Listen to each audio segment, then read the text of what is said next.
Donald Trump के दूसरी बार America के राष्ट्रपति बनने के 38वें दिन कुछ ऐसा हुआ जो व्हाइट हाउस के इतिहास में कभी नहीं हुआ था। ओवल ऑफिस में मीडिया के कैमरों के सामने यूक्रेन की राष्ट्रपति व्लादिमीर जेलेंस्की और ट्रंप के बीच तीखी बहस हो गई। एक्सपर्ट्स का मानना है कि इस कार्यकाल में ट्रंप दूसरे देशों के राष्ट्र प्रमुखों के सामने जितना आक्रामक रवैया अपना रहे हैं, ये तो होना ही था। आज की इस रिपोर्ट में हम जानेंगे कि धमकी, बहस, फटकार के जरिए ट्रंप आखिर करना क्या चाहते हैं और इससे अमेरिका को फायदा होगा या नुकसान।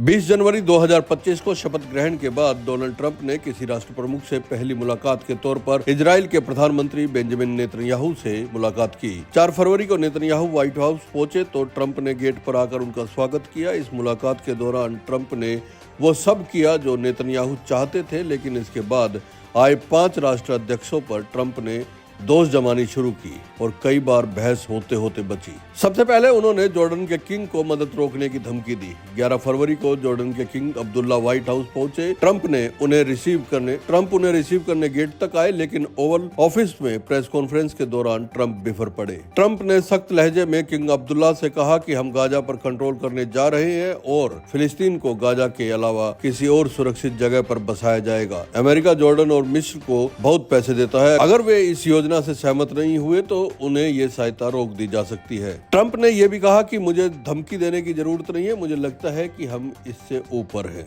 यहाँ पर जॉर्डन के किंग ने मीडिया के सामने कोई विवाद खड़ा न करने से परहेज किया। उन्होंने बहुत सावधानी, सटीकता और अपमान से बचते हुए कहा कि वे वही करेंगे जो उनके देश के लिए बेहतर होगा। हालांकि व्हाइट हाउस से जाने के बाद ट्वीट के जरिए किंग अब्दुल्ला ने एक बयान जारी किया कि वो ट्रंप के प्लान को रिजेक्ट करते हैं। ट्रंप भारत से भी धमकी भरे लहजे में बात कर चुके हैं। 14 फरवरी को भारत के प्रधानमंत्री नरेंद्र मोदी ट्रंप से मिलने व्हाइट हाउस पहुंचे। अवैध प्रवासी, टैरिफ और भारत अमेरिका के बिगड़ते रिश्तों के बीच दोनों की मुलाकात हुई। पीएम मोदी को रिसीव करने ट्रंप व्हाइट हाउस के गेट तक नहीं आए। ओवल ऑफिस में प्रेस कॉन्फ्रेंस के दौरान ट्रंप ने कहा, भारत दुनिया में सबसे ज्यादा टैरिफ वाला देश है। आप जो भी टैरिफ लगाएंगे मैं भी वही टैरिफ लगाऊंगा। मैं हर देश के साथ ऐसा ही कर रहा हूँ। न्यूयॉर्क टाइम्स की रिपोर्ट के मुताबिक अवैध अप्रवासियों को सैन्य विमान से भेजे जाने के मुद्दे पर पीएम मोदी से मीडिया ने सवाल किया तो उन्होंने बात घुमाते हुए कहा कि कोई भी किसी देश में अवैध रूप से घुसता है तो उसे उस देश में रहने का अधिकार नहीं है।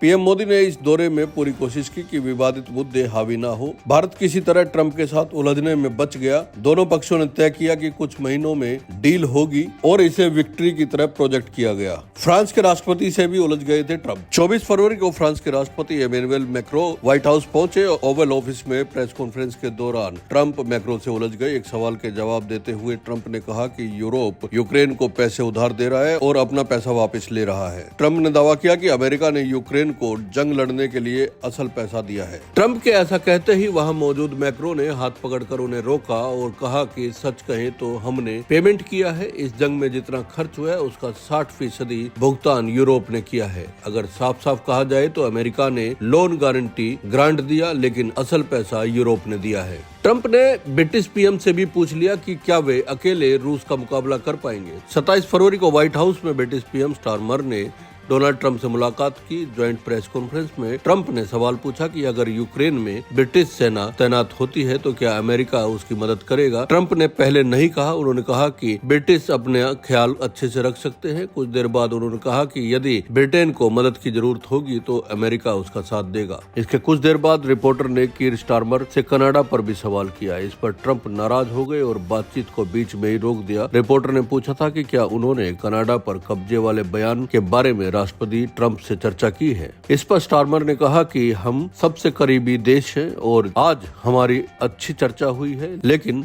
हमने कनाडा को नहीं छुआ। इसी दौरान ट्रंप ने उन्हें बीच में रोका और रिपोर्टर से कहा, बस बहुत हो गया, अब और नहीं। इसके बाद 28 फरवरी को यूक्रेन के राष्ट्रपति जेलेंस्की व्हाइट हाउस पहुंचे। ओवल ऑफिस में ज्वाइंट प्रेस कॉन्फ्रेंस चल रही थी। शुरुआत बेहद विनम्र तरीके से हुई जो धीरे धीरे बहस में बदल गई। इस दौरान ट्रंप और वेंस जेलेंस्की एक दूसरे की तरफ उंगली उठाते हुए दिखाई दिए। ट्रंप ने कई बार जेलेंस्की को फटकार भी लगाई। उन्होंने जेलेंस्की से कहा कि वो तीसरा विश्व युद्ध करवाने का जुआ खेल रहे हैं। अब सवाल ये उठता है कि ट्रंप की इस आक्रामक रणनीति से अमेरिका को फायदा होगा या नुकसान। फॉरेन एक्सपर्ट्स का कहना है कि अमेरिकी डॉलर का रेट और दूसरे देशों पर उसका कर्जा इतना बढ़ गया है कि कोई भी अमेरिका के खिलाफ जाने की हिम्मत नहीं कर सकता। ट्रंप की कोई भी स्ट्रेटेजी हो, सभी देशों को माननी ही पड़ेगी। रूस और चीन जैसे देश जरूर अमेरिका का विरोध करने की स्थिति में है, लेकिन अमेरिका का साथ देने देने वाले देशों की संख्या बहुत ज्यादा है।